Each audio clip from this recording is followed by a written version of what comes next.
হাত ধরে বুঝাই দিলাম যে আপনারা গান বাদ্য করে না। এই সমাজে গান বাদ্য করে কারা জানেন?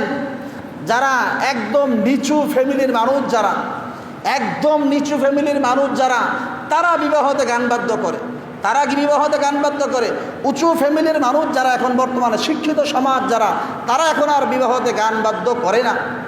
বিবাহতে গান বাদ্য করেন, এটা তো একটা পবিত্র জিনিস। বিবাহ একটা পবিত্র জিনিস, এটা একটা সওয়াবের কাজ, নেকির কাজ। একটা নেকির কাজকে যখন এই গুনাহের কাজ দিয়ে উদ্বোধন করা হলো, গুনাহের কাজ দিয়ে উদ্বোধন করা হলো, গুনাহের কাজ দিয়া যেই কাজ শুরু হবে ওই কাজের ভিতরে বরকত আদৌ থাকবে না। গুনাহের কাজ দিয়ে যেটা শুরু হবে ওই কাজে বরকত থাকবে না। আপনি গায়ে হলুদ করলেন, আপনার মেয়েকে হাজার হাজার মানুষকে দেখাইলেন, কেন?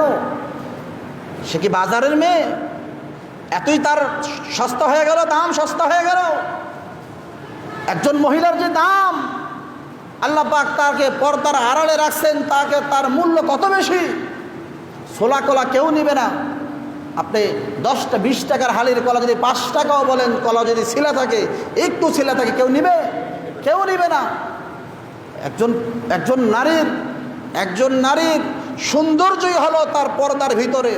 আপনি একদম সবার সামনে বসায়া, হলুদের কাপড় পরাইয়া, গানের তালে তালে হাজার হাজার মানুষ তাকে দেখলো, আবার এটাকে ভিডিও করে ফেসবুকে ছাড়লেন, ইন্টারনেটে ছাড়লেন, আবার টিভিতে দেখাইলেন। আহা, কি হয়ে গেল? কি হয়ে গেল আজকে মানুষের? আপনি গান বাদ্য করেন, আপনার গান শুনতে মনে চায়, আপনি হেডফোন লাগায় আপনি গান শোনেন, আপনাকে কেউ বাধা দিবে না, কেউ বাধা দিবে না, কেউ বাধা দিবে না আপনাকে। আপনারটা আপনি শোনেন, আপনি জাহান্নামে যাবেন আপনি শোনেন, আপনি গুনাহের কাজ করবেন আপনি শোনেন, কিন্তু আরেকজনকে গান শোনানোর অধিকার আপনাকে কেউ দেয় নাই। জোরে বলেন কথা ঠিক না ঠিক? আপনাকে কেউ দেয় নাই। আপনি নামাজ পড়েন, আপনার মুখে দাঁড়িয়ে আছে, আপনি সেজদা দেন, আপনি হাজী সাহেব, আপনি গাজী সাহেব, আপনি মসজিদে সেজদা দেন, আপনি মানুষকে গান শোনায়া আপনি যে কবিরা গুনাহ করছেন, এটা তওবা না করলে মাফ হবে না। একতলা আপনার গুনাহ মাফ হবে তওবা করলে, কিন্তু আপনি যে আরেকজনকে গুনাহগার বানালেন, আরেকজনকে কষ্ট দিলেন, এই তার কয়জনের মানুষের কাছ থেকে আপনি ক্ষমা চাইবেন? কয়জনের মানুষ থেকে? রাত 12:30 পর্যন্ত গান বাজছে, না জানি পৌনে 1 পর্যন্ত তারা গানটা বাজাইলো। কি মানুষের ঘুম ডিস্টার্ব হয় নাই? গতকালকে জুমা রাত ছিল, কত মানুষ তাহাজ্জুদে উঠবে, কত মানুষ এই 1:30 বাজে 1টা পর্যন্ত ঘুমানোর কারণে অনেক মানুষ তাহাজ্জুদে উঠতে পারে নাই, অনেক মানুষ ফজরও আসে নাই। যারা গান বাদ্য করলো ওই এলাকার একটা মানুষও তো আমি দেখলাম না ফজর, একটা মানুষও দেখলাম না ফজর, আসে নাই তারা। তাহলে এই গুনাহ কে নিবে? এই গুনাহের ভারটা কে নিবে? এই যে আপনি গান বাদ্য করে মানুষকে কষ্ট দিলেন, গান বাজায়া ড্যাক্সিডের আওয়াজ বাজায়া, যাদের হাড়ের সমস্যা তাদের তো এই জোরের ড্যাক্সিডের বাজনা তাদের ভিতরে যে লাগে, তা তো হার্ট অ্যাটাক করার মতো অবস্থা হয়ে যায়। কত বাচ্চা মানুষ ঘুমাইতে পারে নাই, কত অসুস্থ মানুষ ঘুমাইতে পারে নাই, কত বয়স্ক মানুষ ঘুমাইতে পারে নাই, কত আল্লাহর ওলিরা এই এলাকায় বসবাস করে নাই। ওই এলাকার মধ্যে আল্লাহর ওলি নাই? বহুত মা বোনেরা আছে যারা তাহাজ্জুদ গুজার, 5 ওয়াক্ত নামাজি, পর্দানিশীন। বহুত মানুষ আছে, বহুত পুরুষ আছে যারা 5 ওয়াক্ত নামাজি, যারা তাহাজ্জুদ গুজার। বহুত যুবক আছে যারা 5 ওয়াক্ত নামাজি। তাদেরকে কষ্ট দিলেন, জায়েজ হয় নাই, জায়েজ হয় নাই, জায়েজ হয় নাই। আপনার এই সেজদা আল্লাহর দরবারে কবুল হবে না যতক্ষণ না পর্যন্ত গোটা সমাজের মানুষ থেকে আপনি ক্ষমা না চাইবেন, ততক্ষণ পর্যন্ত আপনার এই কবিরা গুনাহ মাফ হবে না। কেন বাজেন আপনি গায়ে হলুদের গান? এত না বলার পরে হাত জোর করে বললাম যে এই মহল্লাটা আমাদের একটা নতুন মহল্লা, এই মহল্লার মানুষগুলো সবাই সভ্য, আমার জানা মতো সবাই সভ্য ভদ্র, নতুন একটা মহল্লা, একটা সুন্দর একটা সমাজ, সবাইকে সাথে নিয়ে সুন্দর একটা সমাজ উপহার দিতে চাচ্ছিলাম। কিরে ভাই, কয়দিন পর পরে গানের বাদ্য শুরু হয়ে যায়।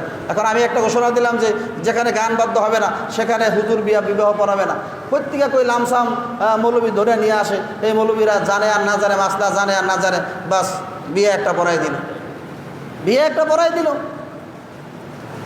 মৌলবীর দরকার হলো টেয়া, তা কি জায়েজ কি না জায়েজ, কি হালাল কি হারাম, নাই ভেদাভেদ নাই। আল্লাহ পাক আমাদেরকে হেফাজত করেন, আমিন বলেন। ভাইয়েরা আমার, আমি বলতেছিলাম বাচ্চা যদি আপনি নিজে যদি গান শোনেন তাহলে বাচ্চাও গান শুনবে, আপনি যদি কোরআনুল কারিমের তেলাওয়াত শোনেন, বাচ্চাও কোরআনুল কারিমের তেলাওয়াত শুনবে।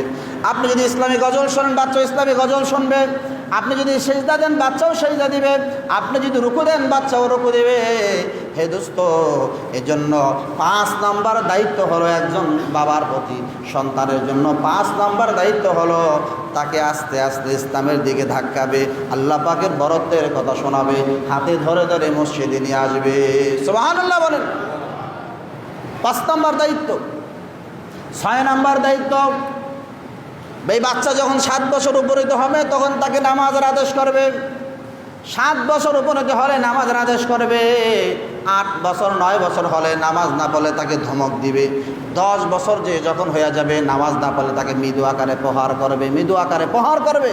12 বছর যখন হবে তখন এই বাচ্চা নামাজ না পড়লে তাকে যত জোরে হয় শরীয়তের শাসন যতটুকু হয় ওই শাসনের মাধ্যমে তাকে নামাজি বানাবে। এখন আমাদের বাচ্চা আমরা ডাকি না নামাজে, আসলে ঘুমাইছে তো ডাক দেয় না, ফজরে ঘুমাইছে ডাক দেয় না, ডাক বাচ্চা ঘুমা বাবা ঘুমা ঘুমা, ঘুম ডিস্টার্ব হইব। 12টা বাজে মোবাইল দেখে 12টা বাজে ঘুমাইছো, গেম খেললে 12টা বাজে ঘুমাইছো, ফ্রি ফায়ার দেখে 12টা বাজে ঘুমাইছে। এই সন্তান এখন ফজরে তাকে কেমনি ডাক দিবে? ডাক দেয় না। এই বাচ্চা নামাজ পড়ে না। এই বাচ্চা যখন নামাজ পড়লো না, 12 বছর 7 বছর বয়সে নামাজের যে হুকুম আল্লাহ হাবিব দিয়েছেন সে এই পাবন্দি করে নাই। 10 বছর 12 বছর 13 বছর 12 বছর 15 বছর 16 বছর 20 বছর, এখন আর এই বাচ্চা তাকে নামাজের কথা বললেও সে নামাজে আসবে না। নামাজে জোর করে আনলেও সে নামাজের সূরা কেরাতও জানবে না, জানে না, সে তো শিখে নাই, তাকে ইসলামের দিকে ধাবিত করে নাই, তাকে নামাজ শিক্ষা দেয় নাই, তাকে ধর্মের দিকে ধাবিত করে নাই, আল্লাহ এবং আল্লাহর রসুলের বিধান তাকে শেখায় নাই। আল্লাহ এবং আল্লাহ রসুলের বিধান তাকে না শেখার কারণে এই বাচ্চা বড় হলে বাবা যখন বৃদ্ধ হবে এই বাচ্চা বড় হয়ে বাবা মার হক আদায় করবে না। কেন?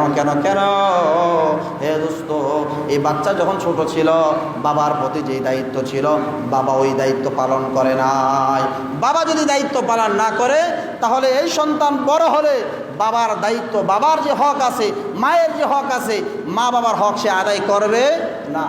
এটাই খোলাসা কথা। আমার আজকের মূল আলোচ্য বিষয় হলো, আমি যদি আমার সন্তানের হক আদায় না করি এই সন্তান বড় হলে আমি বাবা মার হক আদায় করবে না।